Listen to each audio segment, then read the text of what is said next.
한국에 다녀오신 지 좀 되셨죠, 여러분들? 한국이 좀 그리우신가요? 자, 옛날에 그리웠는데요. 부모님이 다 돌아가시고 주님 나라 가시고 나니까 한국 꼭 가야 되나? 라는 생각이 들기 시작한다고요. 동의하시네요, 그렇죠? 부모님이 계실 때는 고향이란 마음을 가지고 가게 되는데 부모님이 안 계시고 이제 고아가 되다 보니까 꼭 한국에 가야 되나? 이런 마음이 좀 들었습니다. 최근에 외국인들이 한국에 와서 한글을 많이 잘 배우고 있습니다. 근데 이제 그 외국인들이 한글을 배우면서 당황해하는 단어가 몇 가지 단어가 있는데 예를 들면 이런 것입니다. 엄마 손 칼국수. 엄마 손으로 칼국수를 만든다. 우리 이해가 되지만 외국인들은 이해가 안 되는 거죠. 또 사진을 보여주시면 할머니 뼈 해장국. 그러면 할머니 뼈로다가 해장국을 만든다는 그 정말 너무나 이거 무서운 얘기잖아요. 호러불하잖아요, 그렇죠? 또 아줌마 내장탕. 아줌마 내장으로 탕을 만든다는 건가요? 너무 오싹하잖아요, 여러분, 그렇죠? 1900년대 많은 선교사님들이 미국에서 또 영국에서 또 캐나다에서 선교사님들이 오셨습니다. 그래서 그분들이 오셔서 복음의 씨앗을 뿌리고 한국말을 잘하지 못하지만 그 한국의 언어를 조금씩 배워나가면서 매주일마다 말씀을 나누고 복음을 전하게 되었습니다. 그런데 복음을 전할 때 여러분 긴장이 될까 안 될까요? 제가 말씀을 전할 때 긴장이 될까 안 될까요? 그래요. 이상하더라고요. 매주 하면 전문가가 되고 자연스럽게 할 수 있을 것 같은데 저 자연스럽게 보이나요? 하면 떠는 것처럼 보이나요? 겉으로는 자연스럽지만 속으로는 떨고 있는 거 모르시죠, 여러분? 성사님이 떨리는 마음으로 이렇게 말씀을 이렇게 증거하는데 아무개도 저도 많이 느껴봤지만 말씀을 인도할 때 특별히 이제 침례교 목사님들은 찰스 스펄전부터 시작을 해서 뭐 리워렌도 있고 또 뭐 침례교인들이 많잖아요. 그 지미 카터도 침례교인이고 그렇죠? 모르셨나요?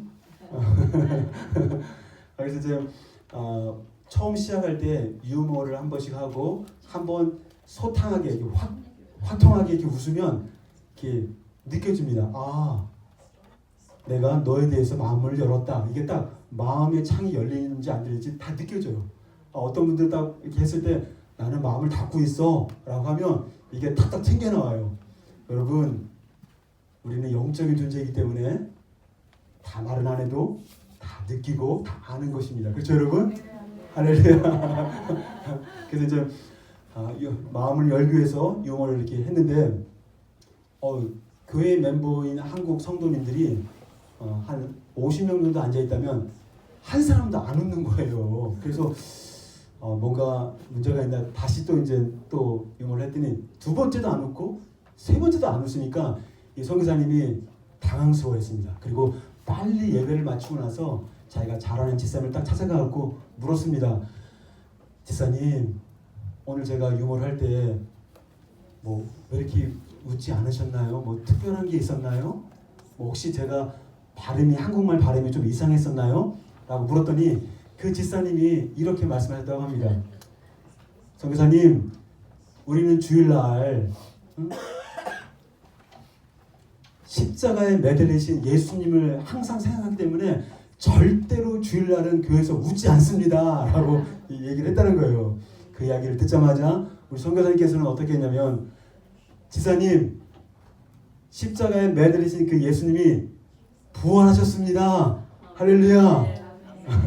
이제 지금부터 어제까지는 십자가에 매달리신 예수님의 그 고통을 묵상했다면 today, 오늘부터 right now, 지금부터는 십자가에서 이제 고통에서 내려오셔서 부활하시고 정말 새로운 몸을 입으신 그 부활의 예수님을 마음껏 기뻐하시고 누리십시오 라고 했다고 합니다. 할렐루야. 저는 지난 2년과 3년에 걸쳐서 정말 예수님의 부활이 정말 진짜 팩트인가? 제자들의 간증도 있었고 또 수많은 학자들의 견해도 있었고 정말 예수님의 그 부활하심이 무슨 뭐 기절했다가 깨어난 것도 아니고 뭐 시체를 누가 훔쳐가서 나중에 다시 찾아온 것도 아니고 진짜 부활했다는 그 증거들을 계속 2년 3년에 걸쳐서 제가 말씀을 나눴습니다. 이제 여기에 앉아 계신 분들은 실제로 예수님이 죽으신 예수님이 무덤에서 3일 만에 부활했음을 믿으신 분인 줄 믿습니다. 할렐루야. 이제 더 이상 우리가 예수가 부활했냐 안 했냐 이거 가지고 진짜 우리 그러지 말고요. 부활의 예수, 지금 부활하신 그 예수가 지금 내 삶에 뭐가 이렇게 중요한가? 2000년 전에 부활하신 예수님과 나와 무슨 상관이 있는가? 이거를 좀 나누고 싶습니다. 할렐루야. 부활의 복음이 왜 그렇게 우리에게 중요할까요? 라는 주제를 생각해 보면서 한 목사님께서 정말 예수님을 믿고 정말 너무 마음이 뜨거워져서 젊은이들을 살려야 된다 그래서 대학교를 갔습니다. 그래서 대학생들을 선교해서 그들에게 복음을 전하고 성경 공부를 하고 정말 making disciple을 하자라는 말씀에 순종함으로 열심히 복음을 전했습니다. 그런데 3개월, 4개월, 5개월, 6개월 지나도 학생들이 변하지 않는 거예요. 한 1년쯤 지나니까 왜 학생들이 변하지 않을까 이런 고민이 생겼습니다. 여러분들은 어떠세요? 예수 믿고 나서 얼마나 변하셨습니까? 왜 변하지 않는가에 대한 어떤 고민들 한 번쯤은 해보셨을 것 같습니다. 본인이 아니라면 우리 남편은 왜 이렇게 변하지 않는 거야? 우리 아이들은 왜 이렇게 변하지 않는 거야? 저 권사님은 왜 이렇게 변하시지 않지? 이렇게 왜 변하지 않는가에 대한 어떤 의문점을 아마 가져봤을 것 같습니다. 그리고 이 목사님이 사도행전을 쭉쭉 읽어나가면서 어떤 마음이 들었냐면 사도행전에서 부활의 예수님을 만난 제자들과 지금 현대판 그리스도인들이 너무 다르다는 거예요. 부활의 복음을 들었던 그 제자들은 정말 목숨을 걸고 담대하게 복음을 증거하는 인생을 살아가고 있는데 왜 현대판 그리스도인들은 예수님을 믿는다고 수없이 많은 사람들이 교회에 몰리긴 하는데 왜 그때의 제자들과 지금의 그리스도인들은 이렇게 판이하게 다른 것일까? 라는 의문이 들었습니다. 그렇게 하면서 사도행전을 쭉 읽고 그 다음 로마서를 쭉 읽다가 이 한 구절 말씀에 눈길이 멈추게 되었습니다. 여러분 성경을 읽으실 때 그냥 쭉쭉 읽어나가다가 뭔가 이렇게 집중하게 만드는 구절이 있다면 뭡니까? 우리 안에 계신 인격이신 주님께서 우리에게 말씀하시는 겁니다. 그러면 로마서 14장 9절 같이 한번 읽어보도록 할까요? 시작. 이를 위하여 그리스도께서 죽었다가 다시 살아나셨으니 그 죽은 자와 산 자의 오늘 로마서 14장 본문은 뭐라고 얘기합니까? 예수님이 십자가에서 죽으시고 3일 만에 다시 부활하신 특별한 for this very reason 분명한 이유가 있는데 이것은 뭡니까? 바로 죽은 자와 산 자의 주가 되게 하신다는 거예요, 여러분. 죽은 자와 산 자의 주님이 되신다는 거예요, 여러분. 죽은 자와 산 자의 주인이 되시기 위해서 그분이 부활하셨다는 거예요, 여러분. 저와 여러분들의 주인이 되기 위해서, 주님이 되기 위해서 그분이 부활하셨다고 말씀하고 있는 것입니다. 여러분 문화적으로 우리가 하나 이해가 필요한데요. 어떤 거냐면 유대인 문화에서 큐리오스, 주님이라고 하는 것은 누구에게만 했습니까? 이거는 하나님을 부를 때만 주님이라고 불렀어요. 이해가 되시나요? 그래서 유대인들에게 성경을 읽을 때 여호와 하나님이 보이면 너무나 신성한 이름이기 때문에 우리도 아버지 성함을 부를 때에 저희 아버지 정경조예요. 이러면 상놈이라고 하잖아요. 그렇죠? 뭐라고 합니까? 정자, 경자, 조자. 좀 이상하긴 한 제가 제 이름을 부른다는 게 저도 저희 아버지 할 때 정자, 상자, 현자 되십니다. 이렇게 얘기하거든요. 그냥 이름을 부르는 건 안 된다고 얘기하잖아요, 여러분. 그래서 유대인들은 성경 구약을 읽을 때 여호와 하나님이 나오면 그대로 읽지 못하고 어떻게 합니까? 주님, 큐리오스라고 불렀다. 로드라고 불렀다는 거예요. 근데 지금 본문이 로마서를 쓰고 있는 이 시대적 병을 보게 된다면 어떻습니까? 지금 유대인들은 어떻게 로마에 의해서 식민지 상태에 있다는 거예요, 여러분. 우리나라가 일제 식민지 있었던 것처럼 식민지에 있는 상태에서 눌려 있다는 거죠, 여러분. 그리고 모든 사람들이 Caesar is Lord, Caesar is God. 로마의 황제가 주님이다. 로마의 황제를 주님이라고 부르는 건 무슨 뜻입니까? 로마 황제가 하나님이라는 거예요. 모두가 그렇게 부르고 있는 그런 문화적 배경 속에서 어떻게 합니까? 예수를 믿는 그리스도인들이 Jesus is Lord, 예수가 주님이다라고 고백하는 것은 무슨 말입니까? 예수가 하나님이라고 고백한다는 거예요. 로마 황제가 주님이고 하나님이 아니라 내가 섬기는 예수 그리스도, 부활하신 예수님이 바로 나의 구주가 되시고 주님이 되시고 하나님이 되신다라고 하는 것으로서 목숨을 내걸고 고백하는 거예요, 여러분. 따라서 로마서 10장 9절에 너희가 만일 내 입으로 예수를 주로 시인하며 라고 했을 때 거기서 시인한다는 컨페스는 뭡니까? 목숨을 걸고 시저, 로마 황제가 주님이 아니고 로마 황제가 하나님이 아니고 내가 섬기는 부활하신 예수가 바로 하나님이시고 부활하신 예수가 바로 주님이시다라고 고백을 하는 것입니다. 할렐루야. 사진 보시면 사도행전 2장을 한번 보겠습니다. 사도행전 2장을 보시면 누굽니까?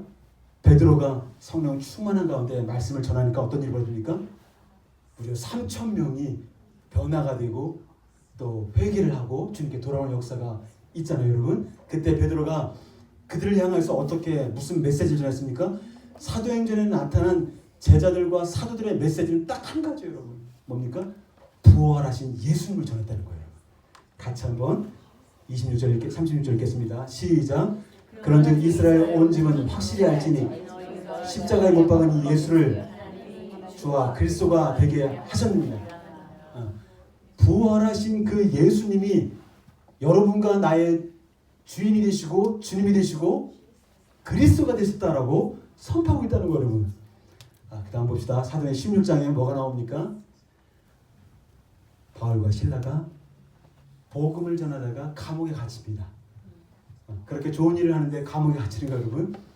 복음은 진리이기 때문에 거짓된 영들이 공격할 수밖에 없어요. 복음의 역사가 있는 곳에 사단의 역사는 반드시 나타납니다. 그래서 감옥에 들어갔어요. 그렇죠? 근데 갑자기 어떻게 얼스페이크 지진이 나면서 옥문이 그냥 열리면서 어떻게 합니까? 천사를 통하여서 나가라고 하잖아요. 바울과 실라를. 그때 이 감옥을 지키고 있던 그 간수가 어떻게 합니까?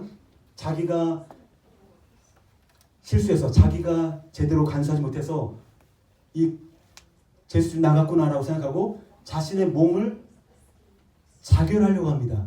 그때 그 현장을 보고 사도 바울이 뭐라고 합니까? 그때 그 간수가 이 사도 바울에서 네 몸을 상하게 하지 말라라고 하니까 선생님이여 우리가 어찌하여야 구원을 받을 수 있습니까? 라고 하니까 그때서 한번 말씀을 하시는데 같이 한번 읽겠습니다. 시작. 이르되 주 예수를 믿으라. 누구를 믿으라고 합니까? 주 예수를 믿으라. 그렇죠. 주 Lord Jesus, Lord Jesus, 주 예수를 믿으라. 다시 말하면 너희들이 구원을 받으려면 예수님을 주인으로 주님으로 믿을 때 구원의 역사가 있다라고 우리에게 말씀하고 있는 것입니다. 로마서 10장 같이 한번 읽겠습니다. 10장 9절 10절 시작. 내가 만일 내 입으로 예수를 주로 시인하면 또 하나님께서 그를 죽은 자 가운데서 구원을 받으리라. 마음으로 믿어 의에 이르고 입으로 시인하여 여기 보시면 사도 바울은 예수님을 믿는 것이 무엇인가,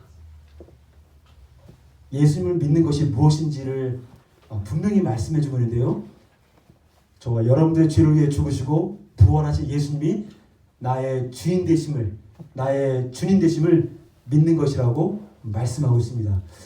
그렇다면 우리가 부활하신 예수님을 주님과 주인으로 믿는다는 것이 도대체 무엇을 의미하는 것일까요? 마가복음 1장 15절 같이 한번 읽겠습니다. 시작. 이르시되 때가 찼고 하나님 나라가 가까이 왔으니 회개하고 복음을. 저는 어렸을 때 여러분 repent, 회개하라 라고 말씀할 때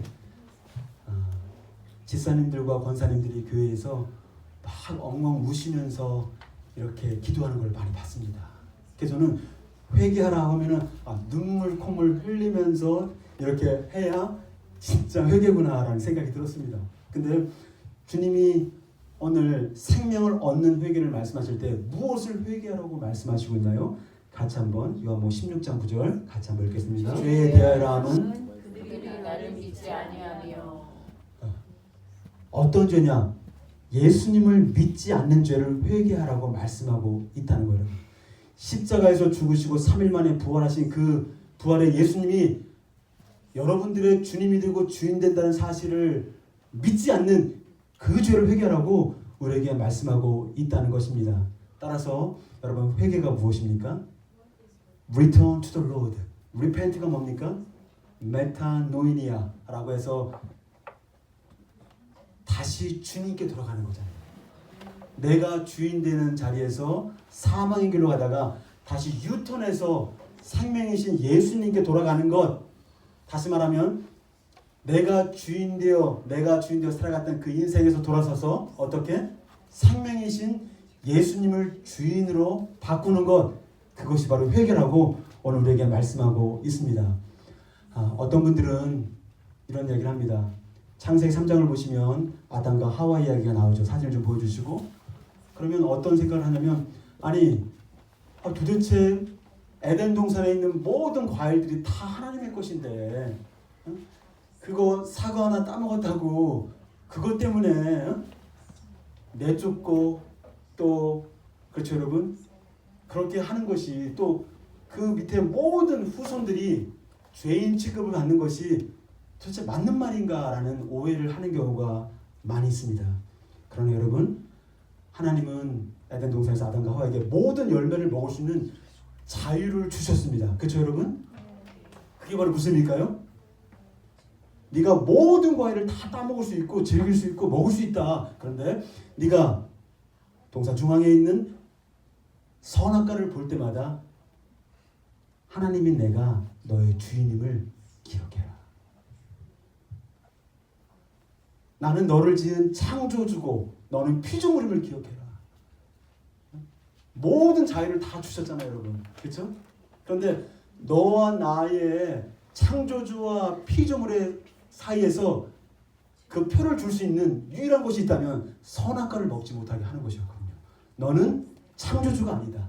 너는 내 인생의 주인이 아니고 내가 내 인생의 주인이다 라고 우리에게 확정을 지어준 것을 우리가 볼 수가 있습니다. 따라서 내가 주인 되어 하나님을 거절하고 내가 하나님 노릇하겠다고 하는 것이 엄청난 반역인 것을 우리에게 말씀해주고 있습니다. 자, 한번 보겠습니다. 목요일마다 우리가 하나선교 연합에서 우리가 전도를 하잖아요, 여러분. 전도를 하다 보면 항상 죄에 대한 부분을 제가 물어봅니다. 하나님 우리를 죄인이라고 하는데 너는 죄가 뭐라고 생각하느냐? 라고 하면 뭐라고 합니까, 대부분? 도덕적이고 윤리적으로 누구를 때렸다, 뭘 훔쳤다, 뭐 거짓말했다 이런 얘기를 대부분 하고 자기가 죄인이라고 인정을 합니다. 그런데 성경에서 말하는 그 진짜 근본적인 죄를 뭐라고 얘기합니까? 죄를 설명할 때 제가 이런 얘기를 합니다. 저는 5 children이 있습니다. 그런데 그 중에 가장 막내인 아이가 있는데 아마 지금은 11살인 것 같습니다. 11살입니다. 근데 그 아이가 어느 날 우리 가정에서 저한테 와서 아빠, 나 아빠 필요 없으니까 지금 나가세요. 지금 이 시간부터 우리 집에서 아빠는 나예요. 내가 진심으로 말하니까 아빠 꺼지세요. 이렇게 해버리면 어떤 생각이 들까요? 너무 황당하잖아요, 여러분. 그렇죠? 아무리 어린애가 이렇게 뭘 모르고 한다 할지라도 굉장히 황당하잖아요, 여러분. 당황스럽죠, 여러분. 그렇죠? 인간 사회에서도 가정 속에서도 위치를 알지 못하고 그 위치를 거부하고 질서를 파괴할 때 그 결과가 어떤지를 우리가 알 수 있건만 하물며 창조주 하나님을 지음받은 우리 피조물이 I don't need God. From now on, I'm God. 내가 하나님이다. 나 하나님 필요 없어. 하나님 저리 가세요. 난 필요 없습니다. 나 혼자서 잘 살 수 있습니다. 누가 15장에 둘째 아들이 아버지의 품을 떠나 난 더 이상 아버지 필요 없어요. 그거 아니에요 여러분? 나 아버지 없어도 나 혼자 잘 살 수 있어요. 근데 그 결과가 무엇입니까? 유대인들이 가장 가증스럽고 더럽게 여기는 돼지와 함께 지내는, 돼지가 먹는 열매도 먹을 수 없는 가장 비참한 자를 내려가는 것. 그것이 바로 창조주 하나님을 거절하고 내가 인생의 주인 되어 살고자 했던 결과임을 우리에게 보여주고 있습니다. 그러므로 세상에 처음 죄가 들어왔을 때 인간에게 벌어졌던 가장 큰 징조가 무엇이었습니까? 로마서 1장 28절 같이 한번 읽겠습니다. 시작. 또한 그들이 마음에 하나님 되기를 싫어하며 하나님께서 그들을 그 상실한 마음대로 다 내버릴사 합당하지 못한 일을 하게 하셨으니 결국 하나님을 거절하고 하나님을 내쫓은 그 죄인된 인간의 결국은 무엇입니까? 자기 마음 가운데 하나님이 주인 되는 것을 싫어했다는 거예요. 그리고 로마서 1장 28절에서 32절 사이에 무려 21가지의 죄가 나옵니다. 시기, 질투, 다툼, 원수 맺는 거, 당 맺는 거, 또 동성연애 시작해서 21가지의 죄악들이 나오는데 하나님을 몰아내고 내가 인생의 하나님이 되고 내가 인생의 주인 되어 살아갔을 때 결과가 결국은 그런 죄의 열매를 맺을 수밖에 없다고 우리에게 말씀해 주는 것입니다. 여러분 마태복음 12장을 보시면 어떤 장면이 나오냐면 더러운 귀신이 사람에게 들렸다가 어떤 일이 벌어집니까? 더러운 귀신이 사람에게 들렸다가 사람에게서 나와서 물 없는 곳을 찾으면서 쉬기를 구합니다. 원래 더러운 귀신들은 물을 싫어하는 것 같습니다. 물 없는 곳에 가서 쉬기를 원한다고 되어 있으니까요. 그러다가 잘 살펴보니까 자기가 쉴 만한 곳이 없어서 다시 return to him, 그 사람에게 다시 들어갔다고 합니다. 근데 정말 충격적인 사실은 무엇인지 아십니까? 그 귀신과 마귀가 그 사람을 향하여서 뭐라고 얘기합니까? 자기 집이다. 자기 처소다. 다시 말하면 예수님을 인정하지 않고 하나님을 거절한 그러한 사람들이 어떻게 됐냐면 결국은 마귀의 집이다, 처소라고 부르고 있다는 거예요. 여러분 이 세상에는 딱 두 가지 종류의 사람밖에 없습니다. 내가 주인 되어서 마귀를 주인으로 삼는 그런 사람이 있는가 하면 하나님을 주인으로 삼고 성령의 지배를 받는 딱 한 가지, 두 가지밖에 없습니다. 여러분 중간은 없습니다. 여러분 뭐 갖고 싶습니다. 여러분 마음의 주인이 누구이십니까? 많은 분들이 교회를 다니고 있어요, 여러분. 그런데 회개 없이 마음의 주인을 바꾸는 결단과 기도가 없이 정말 열심히 종교생활 하는 분들도 많다는 것입니다. 마음의 주인을 바꾸지 않는 한 내가 마귀에게 속하여 있기 때문에 내 삶은 변할 수가 없죠. 여러분. 변화는 척은 할 수 있어요. 그러나 진정한 변화는 있을 수 없다는 거예요. 예수님께서 우리에게 풍성한 삶과 평강을 약속해 주었다 할지라도 내 안에 계신 부활의 예수님을 주인과 주님으로 매 순간 인정해 드릴 때 비로소 주님이 약속하신 풍성한 생명의 열매를 우리가 맛볼 수가 있다는 것입니다. 그러나 한 주가 되기를 축복합니다. 할렐루야. 왜 부활의 복음이 그렇게 우리에게 중요할까요? 로마 14장 9절 이를 위하여 그리스도께서 죽었다가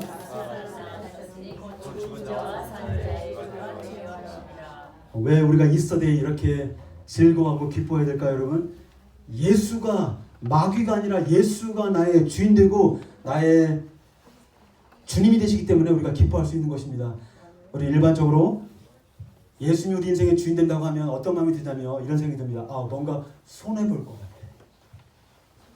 교회 가서 은혜 받는 참 좋은데 은혜를 받으면 받을수록 내가 더 손해볼 것 같은 느낌이 막 들 때가 있었어요, 없었어요? 저는 청년 시절에 다른 데는 다 가도 아프리카는 못 가겠더라고요. 내가 딴 데는 다 갈 것 같아도 아프리카는 제가 못 갈 것 같아요. 워낙 이제 아프리카 가서 이제 어려움을 당해서 성경 얘기를 많이 듣다 보니까 딴 데는 다 가도 아프리카는 내가 못 갈 것 같아요. 그래서 정말 이렇게 청년들이 막 은혜를 받는데 은혜가 막 임하면 임할수록 주님 안 돼요. 더 은혜 받으면 안 돼요. 저 은혜를 막 절제하고 싶고 왜냐면 은혜 받아서 내가 속았다가 또 아프리카 가서 네, 지극히 인간적인 생각이잖아요. 그렇죠? 그렇게 은혜 받아서 그렇게 갈 수 있다면 그게 복이죠. 그렇죠? 그래서 일제시대가 끝나고 우리나라에 새빵 문화가 발달하기 시작했습니다. 집 있는 사람들이 거의 없었어요. 여러분. 북한에서 월남한 분들이 참 많이 생기게 되면서 점점 주택이 어려워지기 시작했습니다. 그래서 새빵살이 하는 건 당연한 거였고, 결혼을 하면 무슨 아파트를 얻어서 어디 들어갑니까? 안 그래요. 그냥 방 하나 딱 단칸방 들어가고 거기서 시작해서 점점 늘려나가는 게 한국인들의 전형적인 모습이었습니다. 근데 그때 당시에 새빵 주인의 횡포도 많이 심했다고 합니다. 1년을 계획해도 자기가 원하면 6개월만 나가라 뭐 해서, 우리가 주인을 생각할 때 긍정적인 생각들보다 부정적인 생각들이 훨씬 더 많다는 거예요. 그래서 예수님이 나의 주인이 되면 나를 쥐고 흔들고 내 주님 마음대로 나를 어떻게 하겠지라는 어떤 그런 걱정이 앞선다는 거죠. 그것은 세상적인 관점으로 주인의 개념을 보기 때문에 그렇습니다. 그러나 모든 보물과 보화가, 모든 생명과 평강과 은혜가 예수님께 있음을 우리가 인식하고 그분이 나의 주님이 된다면 그거보다 더 큰 최고의 복이 있을까요? 할렐루야. 예수님이 우리의 주인 되신다는 것은 놀라운 복인 것입니다. 그래서 말씀을 보겠습니다. 우리 한번 8장 32절 시작. 진리를 알지니 진리가 너희를 자유케 하리라. 죽이고 파괴시키고 멸망시키는 세상 임금이 마귀인 것을 생각해 본다면 정말 모든 생명과 보물과 보화가 충만한 그 예수님이 내 인생의 정말 주인이 된다는 것은 최고의 복이 되는 것을 줄 믿습니다. 할렐루야. 여러분 삶의 주인이 누구십니까? 오늘 말씀을 이제 마무리하기 원합니다. 이분의 얼굴은 우리 한국 분들은 한 번씩은 다 봤을 것 같아요. 강의도 한 번씩은 들었을 거라는 생각이 듭니다. 동의하시나요? 제가 음성 살았는데요. 음성 옆에 준평이 있거든요. 그래서 준평 사람이더라고요. 충청도 사투리가 얼마나 많은지 몰라요. 그래도 이분의 강의를 좀 들으면서 어떤 마음이 들었냐면 정말 열심히 산다. 정말 뭐 세계에 있는 아주 많은 사람들도 만나고요. 시간을 허투루 쓰지 않습니다. 많은 사람들을 만나고 또 끊임없이 독서하고 정말 되게 저한테 도전이 되는 사람이었어요. 그래서 지금은 어떤 사람입니까? 작가이면서 아트 스피치 원장으로다가 지금 활약하고 있고 한국에서는 되게 스타 강사로 뜨고 있는 강사입니다. 원장입니다. 근데 이분이 예수님을 믿는다고 살아왔지만 하나님의 자녀라는 확신 없이 계속 오랫동안 살아왔던 거예요. 교회는 다녔고 나 예수를 믿는다라고 얘기는 했지만 내가 하나님의 자녀라는 확신이 없이 수년 동안 계속 살아온 거예요. 어떻게 보면 예수님을 믿지만 마치 고아처럼 인생을 살아온 것입니다. 그래서 사람들에게 더 인정받아야 되겠다. 내가 더 재택해서 부자가 되겠다. 하여튼 최대한 인생의 주체가 되고 인생의 주인이 되어서 최대한 인생을 정말 최선을 다하면서 인생을 살아왔다고 그렇게 고백을 했습니다. 근데 그러다가 나이 59세가 되었을 때 자신이 하나님의 자녀인 것을 깨닫게 되었다고 합니다. 할렐루야. 내가 I'm the child of God. 내가 하나님의 자녀구나. 이걸 깨닫게 되었고요. 이제는 내가 주인이 되어 사는 것이 아니라 내 안에 부활의 예수님이 나의 주인이 되시는 것이구나 라고 했더니 내 신분이 확실히 달라짐을 깨닫게 되었습니다. 그리고 이 김미경 원장님의 삶이 어떻게? 내가 주인 되어 열심히 최선을 다하며 살아온 인생에서 어떻게 이제는 내 안에 계신 예수님과 더불어서 동역하는 그런 인생을 살게 되면서 자신의 삶이 변하게 되었다고 간증하는 것을 제가 보게 되었습니다. 할렐루야. 여러분 삶의 주인이 누구십니까? 저는 저희 자녀들 봤을 때 제가 자랑하는 것이 아니라 평상시에 아주 화기애애하게 잘 지냅니다. 저도 소망이 있다면 저희 아버지가 항상 은주야, 내가 세상을 떠나면 형제들끼리 우애 있게 살아야 된다. 그 얘기를 늘 하셨어요. 그래서 저는 뭐 형제들끼리 우애 있게 사는 건 당연한 건데 왜 자꾸 그런 얘기를 하시는가. 근데 저희 아버지는 인생을 많이 살아보시면서 동네에서 부모님이 돌아가실 때 재산 때문에 싸우는 그 형제들을 많이 봤던 거예요. 그래서 막 소송 들어가고 또 우리 예수 믿는 사람들이 그러면 안 되잖아요. 그렇죠 여러분? 그렇죠 여러분? 대답을 안 하시네요. 그래서 저희 아버지가 항상 형제들끼리 또 자매들끼리 자꾸 이렇게 화목하게 살아야 된다. 그래서 제 마음 가운데 아버지가 유언한 것인데 그거 하지 못할 게 무엇이 있는가.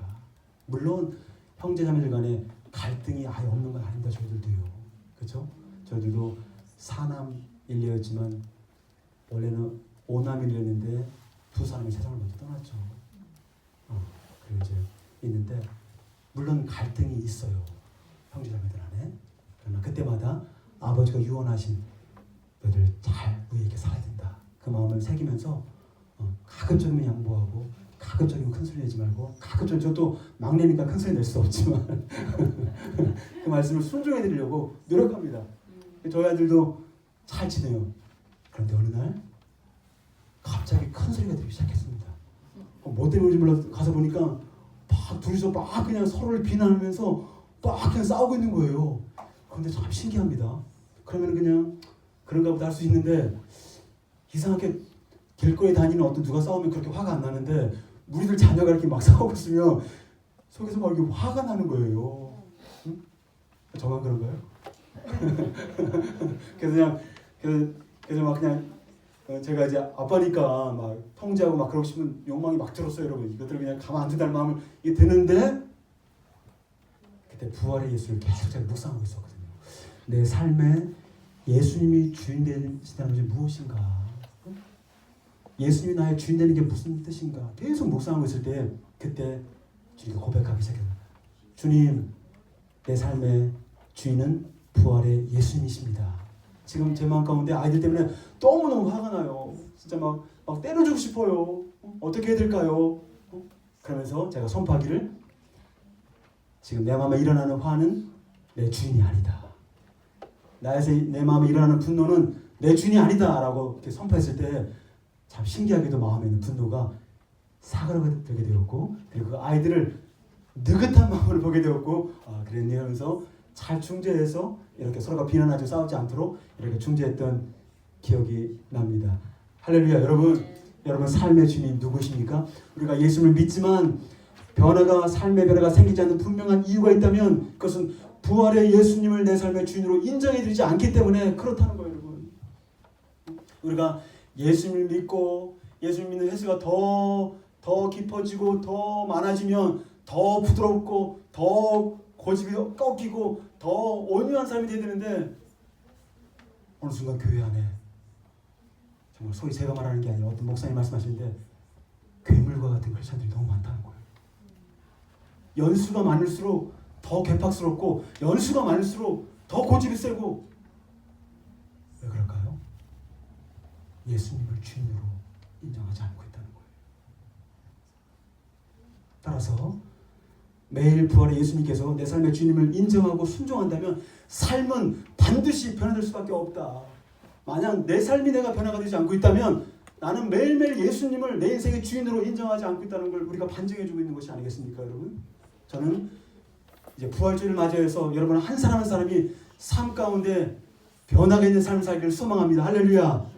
그냥 종교인으로 예수만 믿는다고 흉내내는 크리스찬들이 아니라 진짜 마음의 주인이 바뀐 진짜 회개하고 마귀의 통치가 아닌 하나님의 통치를 받는 그런 리얼 크리스찬이 되어서 정말 매일매일 순간순간 분노가 일어날 때마다 생각의 충돌이 일어날 때마다 답답함이 올라올 때마다 그럴 때마다 답답함과 이 육신은 내 주인이 아니다.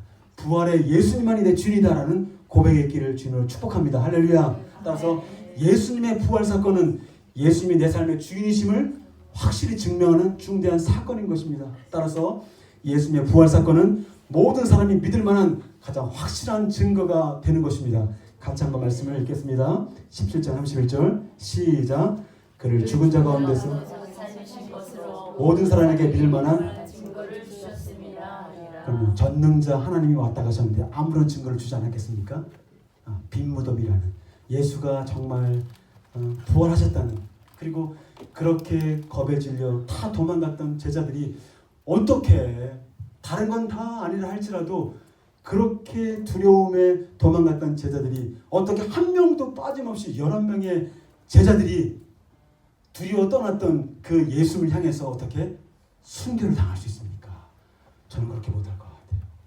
내가 예수님 때문에 두려워서 도망쳤다면 예수님 부활하지 않았는데 어떻게 내가 그 예수를 위해서 내가 목숨을 바칠 수 있습니까? 그럴 수 없다는 거예요, 여러분. 근데 잘은 모르지만 진짜 부활의 예수님을 각자 제자들이 만나고 만져보고 경험했기 때문에 진짜 자신의 목숨을 드릴 정도로 그렇게 순교자의 인생을 살 수가 있었던 것입니다. 할렐루야. 다 같이 믿음을 선포합니다. 내 육신이 나의 주인이 아닙니다. 내 감정도 나의 주인이 아닙니다. 내 분노도 나의 주인이 아닙니다. 이건 참 힘듭니다. 나의 자존심도 내 주인이 아닙니다. 어떤 일에 가장 마음이 무너지나요? 건강입니까? 자녀입니까? 아니면 비즈니스입니까? 아니면 인간관계입니까? 저는 작년에 목회를 생각하면 마음이 막 힘들더라고요. 근데 그건 하나님의 뜻이 아니잖아요. 그렇죠? 제가 하나님께 If I belong to Christ, 제가 주님께 속해 있다면 이 목회도 belong to Christ, 그리스도에 속해 있는 거죠. 우리 자녀가 말을 안 들어요? 그럴 수 있잖아요, 여러분. 우리 자녀가 하나님께 속해 있다면 우리 모두가 주님께 속해 있는 거잖아요. 그렇죠, 여러분? 자녀의 미래도 예수께 속한 것입니다. 나의 건강이 힘들어서 마음이 무너진다면 내 몸이 누구에게 속했습니까?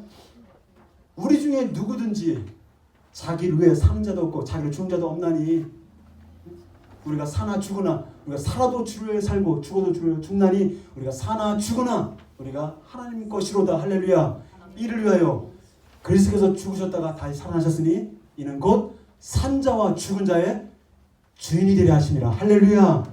우리는 주님의 것입니다. 오직 부활하신 예수님만이 내 삶의 유일한 주인이 되는 것입니다. 할렐루야. 이제 산자와 죽은 자의 주인이 되시고 주님이 되시는 부활의 예수님이 지금 여러분 10년 가운데 함께 하십니다. 내 안에 계신 부활의 예수님이 매일 나의 주인이 되어 주셔서 자유가 넘치는 풍성한 인생 살아가기를 주의 이름으로 축복합니다.